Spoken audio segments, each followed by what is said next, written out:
আজকে কলকাতার রাজপুর এরিয়াতে এই মার্কিউর এসিটা ইনস্টলের জন্যে গিয়েছিলাম।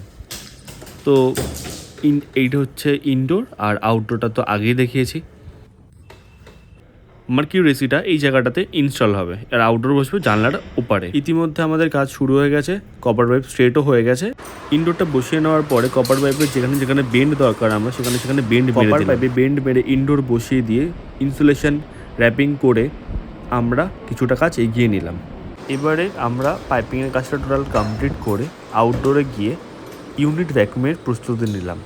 পুরো আধা ঘন্টা টাইম নিয়ে ইউনিটটাকে ভালো করে ভ্যাকুম করলাম।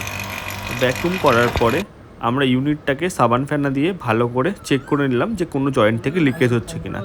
এবারে আমরা মেশিনে যেখানে যেখানে ক্লিপ মারার দরকার সেখানে সেখানে ক্লিপ মেরে জলের পাইপটাকে যেখানে হোল করা ছিল সেখানে দিয়ে দিলাম এবং টোটাল ইনসুলেশনের কাজটা কমপ্লিট করে দিলাম।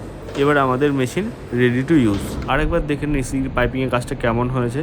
আপনাদের কাজটা ভালো লাগলে অবশ্যই কমেন্টে জানাবেন। আজকের জন্য এইটুকুনি। Thank you, tata.